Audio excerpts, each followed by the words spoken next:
오늘 은혜 받으실 말씀은 시편 57편입니다. 시편 57편 1절에서 8절까지 말씀이 되겠습니다. 시편 57편 1절로 8절 말씀입니다. 다 한 목소리로 천천히 합독하시겠습니다. 하나님이여 내게 은혜를 베푸소서. 내게 은혜를 베푸소서. 내 영혼이 주께로 피하되 주의 날개 그늘 아래서 이 재앙들이 지나기까지 피하리이다. 내가 지존하신 하나님께 부르짖으며 곧 나를 위하여 모든 것을 이루시는 하나님께로다. 그가 하늘에서 보내사 나를 삼키려는 자의 비방에서 나를 구원하실지라. 하나님이 그의 인자와 진리를 보내시리로다. 내 영혼이 사자들 가운데에 살며 내가 불살하는 자들 중에 누웠으니 곧 사람의 아들 중에라. 그들의 이는 창과 화살이요 그들의 혀는 날카로운 칼날 같도다. 하나님이여 주는 하늘 위에 높이 들리시며 주의 영광이 온 세계 위에 높아지기를 원하나이다. 그들이 내 걸음을 막으려고 그물을 준비하였으니 내 영혼이 억울하도다. 그들이 내 앞에 웅덩이를 팠으나 자기들이 그 중에 빠졌도다.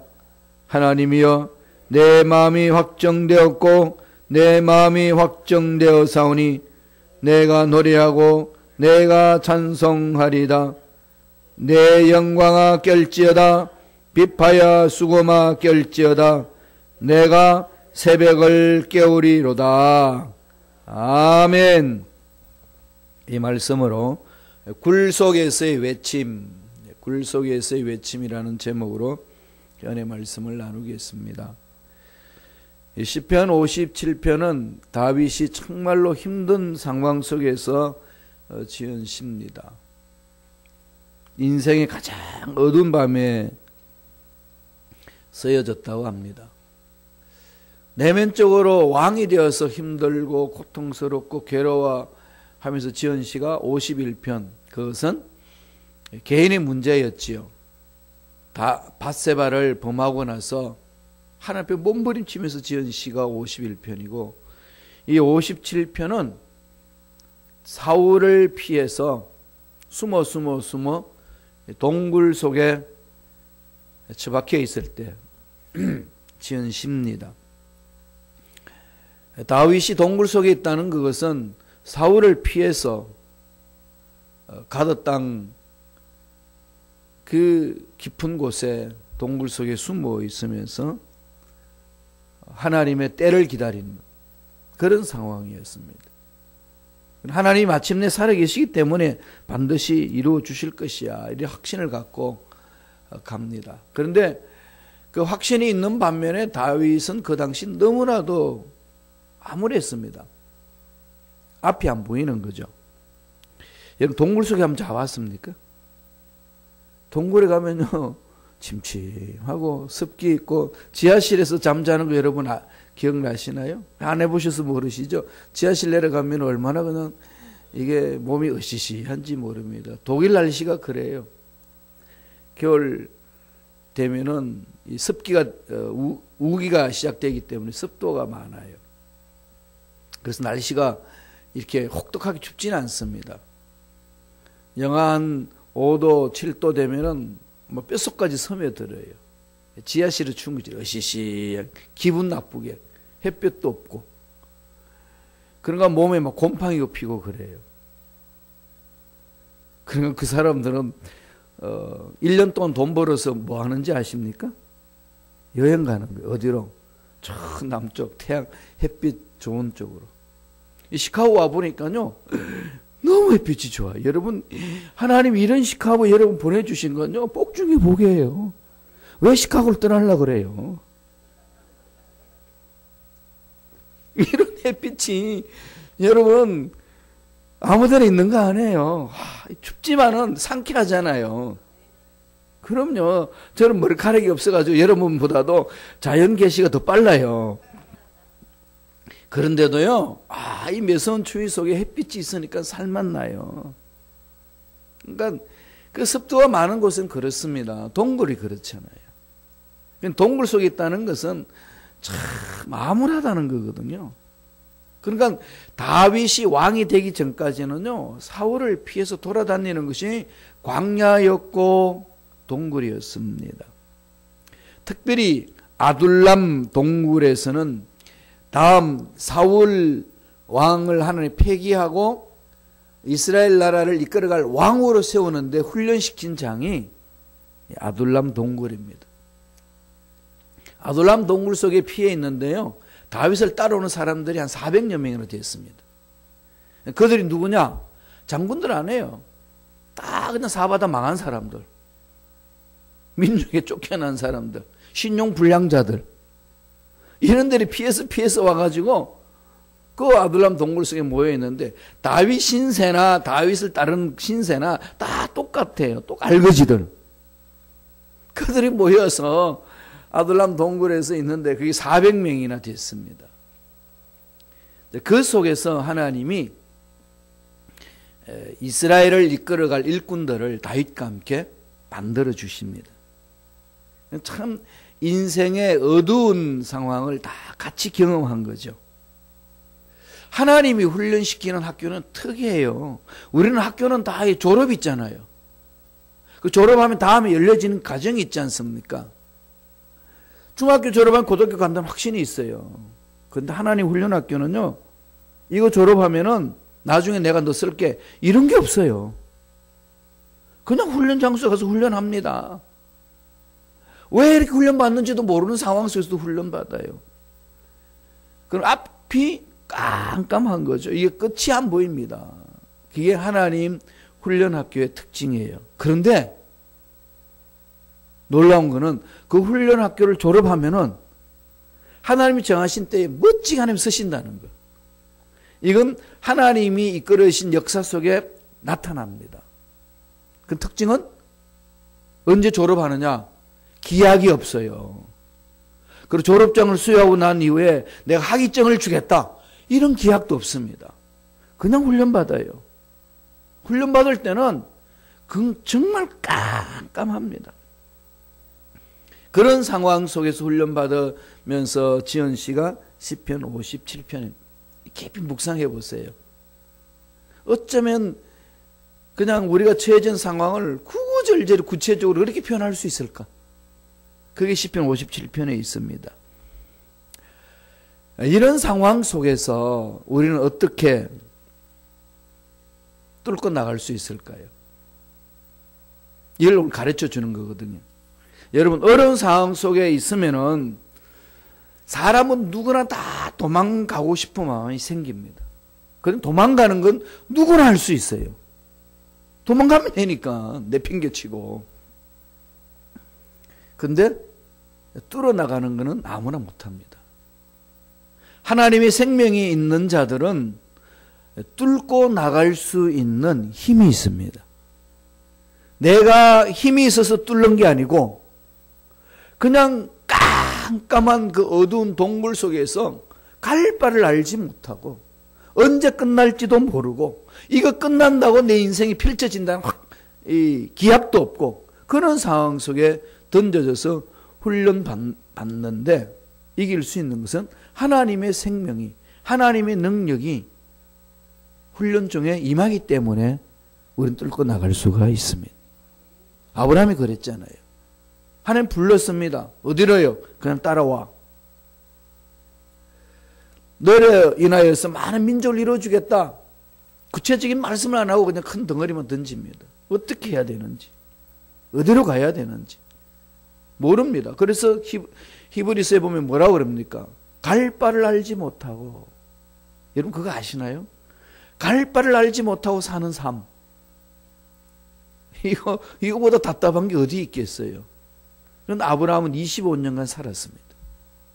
마침내 하나님 붙들어 주시죠. 이게 하나님 나라에서 쓰임받는 일꾼들의 삶의 모습입니다. 여러분 지금 당하고 있는 문제 어렵고 힘들고 고통스럽고 도망가고 싶죠. 피하고 싶죠. 시카고를 떠나면 다른 환타지 같은 게 있을까? 이런 생각이 들 때도 있죠. 떠나는 사람 많이 있어요. 있을까요? 여기서 우리가 처해져 있는 상황 속에 하나님 앞에 몸부림쳐야 됩니다. 왜 이런 환경을 던져줬을까요? 우주 만물을 창조하시고 모든 것을 다 하시고 계시는 분인데 왜 던져놨을까요? 그것은 우리가 이길 수 있다라고 하나님이 판단하셨기 때문에. 하나님이 우리를 바라보시면서 평가하기를 너는 충분히 감당할 수 있는 자야.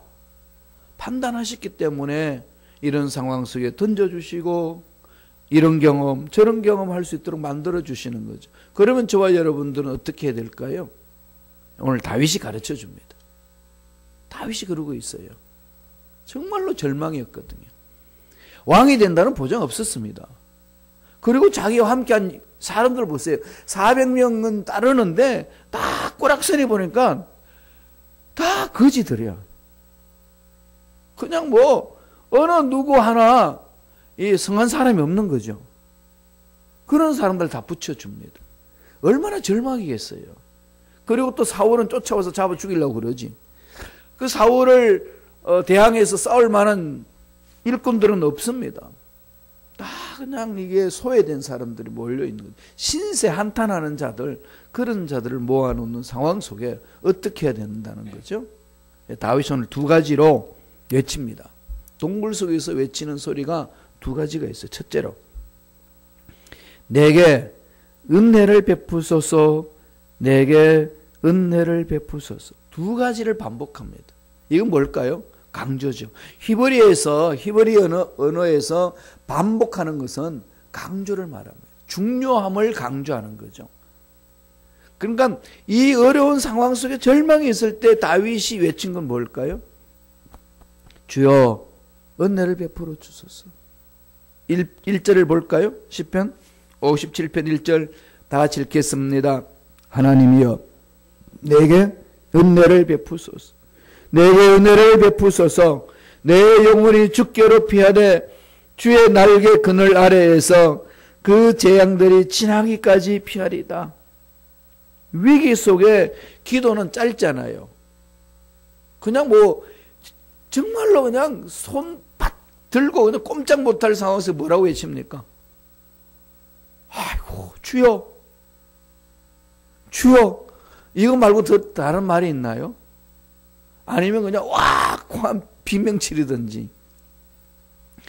기도는 절체절명 위기 속에 있으면 짧습니다. 미사여구 없어요. 물에 빠졌는데 여러분 무슨 말부터 먼저 나올까요? 사람 살려 그러지. 전지전능하신 하나님이요. 이런 미사여구가 나오겠어요? 그래도 꼴깍 그냥 물에 빠지는데 무슨 그런 말이 나옵니까? 사람 살려 그냥. 지금 다윗이 그런 상황이죠. 주여 은혜를 달라는 거죠. 은혜를 주소서. 은혜는 뭡니까? 하나님의 선물이잖아요. 예수님을 만난 병자들은 한결같이 외치는 소리가 있습니다. 주여 나를 불쌍히 여기소서. 그죠?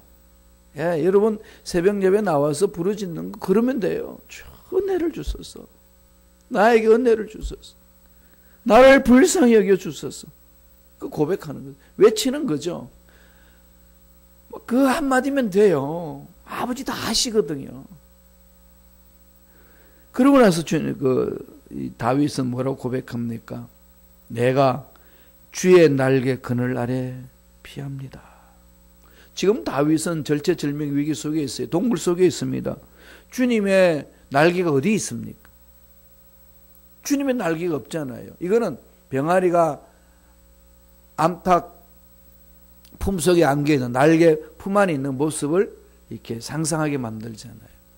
하나님이 우주 만물을 창조하시고 다 품어주시기 때문에 온전히 나의 마음은 하나님께 향합니다.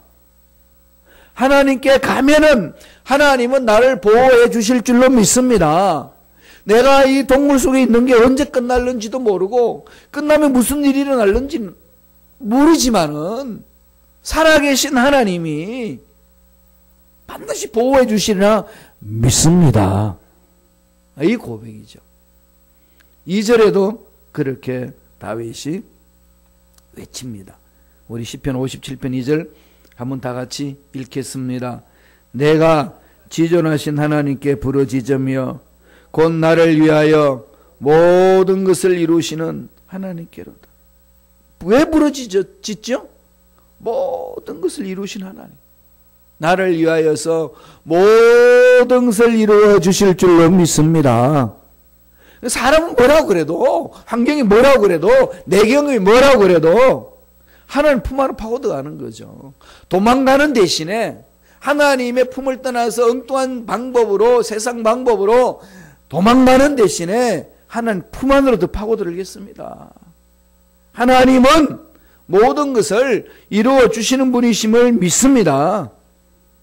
세상 사람들은 다 하나님을 버리고 떠나가도 전 하나님 품 안으로 돌아오겠습니다. 이게 몸부림 아니겠습니까? 그러면서 이 다윗이요, 하나님께서 보호해 주실 그 날개를 확신합니다. 그러면서 3절에 보세요. 수많은 악한 것들이 괴롭혀도 하나님은 보호하신다는 확신을 갖고 있어요. 읽어볼까요? 다 같이. 그가 하늘에서 보내사 나를 삼키려는 자의 비방에서 나를 구원하실지라. 하나님이 그의 인자와 진리를 보내시리로다. 확신이 있는 거죠. 은혜를 베푸소서 부르짖나이다 그러고 나서 뭐라고 고백합니까? 이 어려운 상황 속에서 반드시 이겨내게 해주실 줄로 믿습니다. 구원하실 것이라는 말은 뭔가요? 영혼이 잘된 같이 범사가 잘되고 강건한 복이 임할 줄로 믿습니다. 이 몸부림이지 않습니까? 이렇게 할 수밖에 없었던 다윗이 어떤 상황에 있는지를 우리는 이 말씀을 다시 한번 살펴봐야 돼요. 6절 보세요. 6절, 10편 57편 6절에 그 말씀이 나옵니다. 다윗이 그럴 수밖에 없는 상황에 있어요. 한번 우리가 처해 있는 어려운 상황에 처해 있는 것과 너무 유사합니다. 한번 읽어보죠. 그들이 내 걸음을 막으려고 그물을 준비하였으니 내 영혼이 억울하도다. 그들이 내 앞에 웅덩이를 팠으나 자기들이 그 중에 빠졌도다. 괴롭히고 뒤통수 치고 앞길 막고 사람들이 그렇게 하고 악한 영들이 그렇게 한달지라도 하나님 품 안에 안기는 자들은 하나님의 날개로 나를 품어주시, 암탉이 병아리를 품듯이 나를 품어주시고 모든 악한 것들로부터 반드시 건져내 주실 줄로 믿습니다. 이 확신을 갖잖아요. 그러니까 저와 여러분들이 어려운 상황에 있을 때에 다윗처럼 그렇게 가면 됩니다. 다윗은 나중에 때가 되는 하나님 어떻게 합니까? 그 400명의 거지 같은 정말로 알거지 같은 그들을 잘 다윗과 함께 이 모양 저 모양 고통스러워서 훈련받게 하셔서 이스라엘 나라를 건국하는데 주축들이 되잖아요. 그들이 다윗의 오른팔 왼팔 일꾼들이 되어가지고 사울을 하나님이 패하고 난 후에 다윗을 왕으로 세웁니다. 하나님 계획이 있는 거죠. 그렇게 될 줄은 다윗이 그렇게 확신이 차 있지는 않았습니다. 너무 동굴 속에서 고통스럽고 괴로우니까 외치잖아요. 언제까지 이래야 됩니까 하나님. 다윗도 몸부림을 칩니다. 그런데 확신 하나는 있어요. 하나님은 반드시 나를 구원해 주실 줄로 믿습니다. 이거죠. 우리는 확신하는 게 하나 있잖아요. 예수님은 십자가에서 승리하셨습니다. 그래서 우리들도 예수님 믿고 따라가는 자 반드시 실패하지 않고 승리합니다. 이 확신이죠. 요한계시록에 여러 가지 환상이 있고 이해할 수 없는 문장이 있고 이해할 수 없는 상징적인 용어들이 많이 나오지만 딱 한 문장으로 결론 내립니다. 뭡니까? Jesus is victory. 예수님은 승리자십니다. 그게 요한계시록의 핵심이에요. 예수님은 승리자시다. 힘들고 어려우냐? 예수님 바라보고 일어서라. 아무리 어렵게 힘들어도 예수님 믿고 일어서는 자들은 책임져 주신다. 이게 결론이에요. 성경은 그걸 말씀하고 있는 거죠. 다윗이 그것을 확신했습니다. 언제 어떻게 무엇을 그는 잘 몰랐지만은 확신한 거는 반드시 하나님이 나를 건지신다는 거예요. 우리 때로는 알지 못해요. 그 어떤 상황이 펼쳐질지는 모르지만은 하나님 어떤 모양으로든지 암탉이 병아리를 품듯이 나를 품으셔서 건져주실 줄로 믿습니다. 이게 다윗의 기도였어요. 2017년을 보내면서 한 해를 쭉 돌아보면은 와, 참 멋졌다 이런 것도 있지만은 그냥 한숨이 푹 쉬어지는 것도 있지요. 또 2018년 어떻게 살아내야 돼? 이대로 살아야 되는 거야? 도망가야 되는 거야? 이런 것이 그냥 마음속에 수도 없이 일어날 때에 다윗이 외쳤던 그 외침을 마음판에 새기시기를 바랍니다. 주여 내게 은혜를 베풀어 주소서. 이 은혜를 사모하는 자 하나님 때가 되면은 세우신다는 거죠. 두 번째, 그렇게 은혜를 베풀어 달라고 부르짖었던 다윗이요. 두 번째 외침은요, 반복해서 외치는 소리예요. 반전을 일으킵니다. 뭐라고 합니까? 내 마음이 확정되었고 내 마음이 확정되어 사오니. 반복해서 부르짖는 게요, 시편 57편에 두 구절이 나오는 거지. 1절에 있고 7절에 있습니다. 1절은 은혜를 베풀어 주소서, 은혜를 베풀어 주소서. 7절은 뭐죠? 내 마음이 확정되었고 내 마음이 확정되었으니 내가 노래하고 내가 찬송하리라. 다 한번 읽어보지. 다 같이 시작. 하나님이여 내 마음이 확정되었고 내 마음이 확정되었사오니 내가 노래하고 내가 찬송하리다. 6절까지 분위기와 7절부터의 분위기는 확 달라진 거죠. 대반전을 이루었습니다. 노래하고 찬송하고 승리를 고백하고 확신에 차있고 밝은 새벽을 이야기를 합니다. 깜깜한 밤속에 있다가 갑자기 7절에 와서는 이 밝은 새벽을 향하여서 외치고 있습니다. 무슨 일이 일어났을까요? 확정된 마음을 가졌죠. 확정된 마음. 우리 마음에는 세 가지 요소가 있습니다. 지금 성경에서 말하는 이 마음에는 세 가지 요소가 있거든요. 지식의 영역이 있고 감정의 영역이 있고 의지의 영역이 있습니다. 신앙생활은 이 세 가지가 균형을 이루어야 됩니다. 신앙생활뿐만 아니라 인간 삶을 이루는데도 그렇지 않습니까? 웬만한 정보, 지식이 있어야 돼요.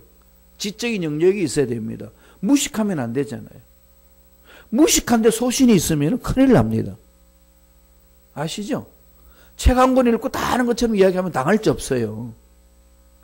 동대문이 문지방이 뭘로 만들었는지 만져보지 않는 사람 모르잖아요. 그런데 지가 만져봤다 그랬으면 대나무, 그게 대추나무로 만들었다 부르짖으면요, 감당할 게 없어요. 그러나 지식이 있어야 되잖아요. 그죠? 이 세상은 정말 지적 영역이 살아나야 됩니다. 그 다음에 뭐가 있어요? 감정이 있어요. 마음이 있어야 되잖아요. 따뜻해야 됩니다. 이 마음이 감동, 이게 감정의 욕구가 있어야 되지 않습니까? 감정의 영역. 그 다음에 뭐가 필요하나요? 의지 결단을 해요. 날마다 새벽 예배 가야지 생각을 하는데 절대로 침대에서 안 일어나. 그런 사람은 절대로 새벽 예배 못 드려요. 뭐 해야 되는 거죠? 그냥 침대를 박 자고 일어나면 돼요. 의지의 영역이죠, 그거는.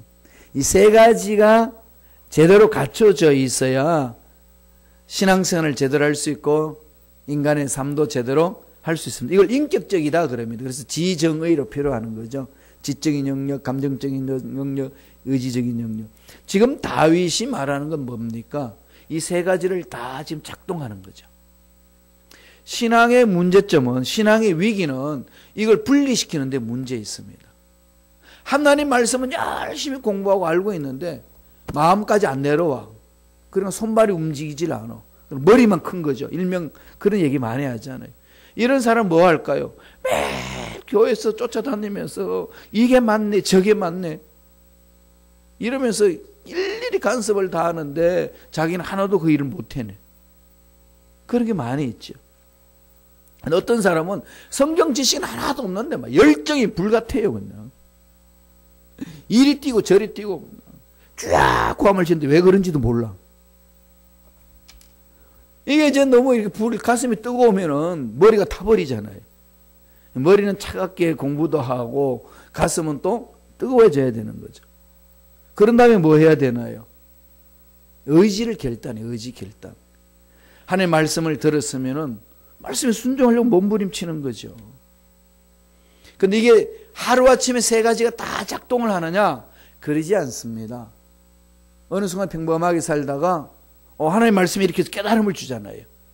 그 깨달음이 있으면은 마음에 그게 막 확신이 생기죠. 생기지 않아도 힘들고 어려울 때도 내가 그냥 움직여 보는 거죠. 실천해 보는 거죠. 어떨 때는 지식이 나를 이끌어갈 때도 있고, 어떨 때는 내 감정이 이끌어갈 때도 있고, 어떨 때는 내 의지가 이끌어갈 때가 있습니다. 그렇게 나아가는 거죠. 근데 히브리의 기도문을 보면은요, 하나님 앞에 쓰임받은 일꾼들을 보면은 지금 절망적인 상황인데 그 절망적인 상황에 낙심하지 아니하고 내가 일어서리라. 하나님이 나와 함께 있으므로 나에게 승리를 주셨습니다. 이렇게 막 외쳐요. 요나가 그러잖아요. 요나가 물고기 뱃속에 들어가가지고 서울 뱃속에 있으면서 하나님이 나의 기도를 응답해 주셨습니다. 그때 어떤 상황이었죠? 뱃속에 있어요. 물고기 뱃속에 있으면서 그렇게 기도하는 거죠. 주님도 그렇게 가르쳐 주셨습니다. 기도하고 구한 것은 받은 줄로 믿어라. 완료형으로 기도하라는 거죠. 손에 안 쥐어졌습니다. 그런데 과거 완료형으로 하는 겁니다. 이미 이루어진 줄로 믿습니다. 이렇게 반복해서 가르쳐 주시는 내용이 히브리에서 이야기하고 하나님을 만난 사람들의 신앙생활을 표현한 겁니다. 오늘 다윗이 내 마음이 확정되고 확정되어 사오니 비파야 수고마 깨어서 찬양하라. 내가 새벽을 깨우르다. 새벽 오지 않았어요. 깜깜한 밤입니다. 그런데 마음을 활짝 열잖아요. 어디로? 하나님이 마침내 문제 이건 해결해 주셨습니다. 완료형으로 선포해버리는 거죠. 어려운 상황 속에서 이미 이루어진 모습을 바라보고 앞당겨서 선포하는 거죠. 이 콜럼부스가 배를 타고 전 세계를 이렇게 이제 다 답사하고 정복해 나갈 때요. 이 미국 신대륙을 발견하기 위해서 이렇게 찾아왔을 때에 그 항해 일지를 바라보면은요, 반복해서 많이 쓰는 문장이 있었습니다. 뭐라고 썼나 하면은요, 오늘은 순풍을 만났다. 이게 아니라 오늘도 항해하였다. 역풍이 불던 안개가 짙든지 겨울을 만나든 얼음이 있든지 아랑곳 하지 아니하고 콜럼부스의 항해 일지는 오늘도 항해하였다. 그냥 밀고 가는 거예요. 이런 의지가 필요합니다. 여러분 감정이 동하지도 않고 어떻게 될지를 모를 때는 내 의지로 결단하는 거죠. 이게 중요합니다. 하나님의 음성이 들리지도 않고 손에 잡힌 것 없을 때에 그냥 믿고 일어서서 나오는 거죠. 이런 부분에 하나님은 그 믿음을 보시고 내 믿음대로 될지어다 선포해 주신다는 겁니다. 다윗이 그렇게 지금 고백합니다. 57편 8절 읽어보죠. 다 같이 한 목소리 천천히 읽겠습니다. 내 영광아 깰지어다 비파야 수고마 깰지어다 내가 새벽을 깨우려다. 새벽을 깨운다는 게 뭐죠? 어떻게 새벽을 깨웁니까? 잠에서 일어난다는 거잖아요. 절망 속에서 일어난다는 거잖아요. 내가 일어나리라. 새벽은 이게 동이 토는 걸 말하지 않습니까? 깜깜한 밤에 새벽을 보는 거지요. 이 말은 정말로 힘든 어려운 상황 속에 주저앉는 내가 아니라 일어서겠습니다. 포기해버리는 자가 아니라 일어서겠습니다. 이 외침이죠. 이게 하나님의 생명을 가진 자의 외침이라는 겁니다. 누구나 포기할 수 있고 누구나 내팽개쳐 버릴 수는 있습니다. 그건 쉽습니다. 그러나 일어나는 것은 어렵습니다. 그건 하나님의 사랑을 체험하고 하나님의 능력을 부여잡고 의지 결단해야 된다는 거죠. 다윗은 지금 의지 결단하면서 외칩니다. 비파야 수고마 깰지어다 내가 새벽을 깨우르다. 영혼을 깨운다는 거죠. 입술로 선포하는 겁니다. 이미 아무것도 이루어지지 아니하고 깜깜한 문제 속에 있지만은 하나님이 함께 하심으로 이 문제는 반드시 해결될 줄로 믿습니다. 선포하면서 나아간다는 거죠.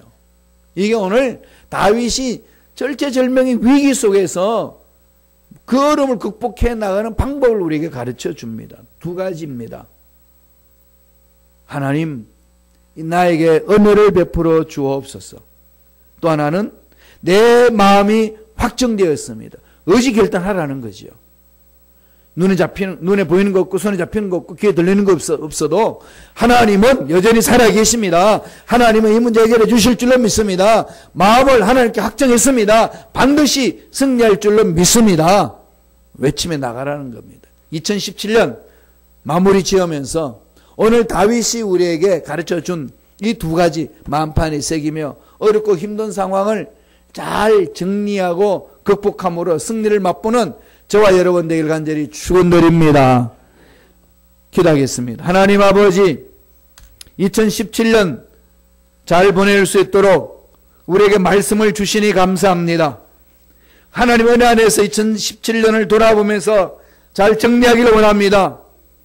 아직까지 죄악 가운데 있는 것은 끊어버리게 하여 주시고 잘못된 습관들 성령의 능력으로 끊어버릴 수 있도록 우리의 의지를 강하게 만들어 주옵소서. 그리하여 2018년을 참으로 하나님이 기뻐하시는 멋진 한 해로 만들 수 있는 우리가 되게 역사하여 주옵소서. 예수 이름으로 매노니 어려운 상황을 우리에게 만나게 하고 어려운 문제로 인하여서 절망하게 만들고 하나님 앞에 매달리지 못하도록 믿음을 빼앗아버리는 마귀들은 돌아갈지어다. 하나님의 자녀들의 마음을 괴롭히지 말지어다. 절망의 구렁텅이 속에서 한숨만 짓고 낙심하게 만드는 모든 사탄 원수 마귀들은 사라질지어다. 주여 성령으로 강하게 역사해 주셔서 우리 마음을 붙들어 주옵소서. 의지로 결단하고 일어서서 하나님 앞에 매달리는 믿음의 일꾼들 되게 축복하여 주옵소서. 예수 이름으로 매노니 앞날에 막힌 것은 뚫리는 역사 일어날지어다. 육체의 질병은 깨끗하게 남을 얻을지어다. 절망하고 낙심에 있는 심령들 샘을 얻고 일어설지어다. 영혼이 잘됨같이 범사가 잘되고 강건한 복이 말 줄로 믿습니다. 주여 역사하여 주옵소서. 은혜 감사의 귀한 예물 드립니다. 예물 드린 손길 기억해 주시고 생활 속에 물질적으로 넘당하지 않도록 예배하신 놀란 복으로 충만케 하여 주옵소서. 감사하고 예수님 이름으로 기도드리옵나이다. 아멘.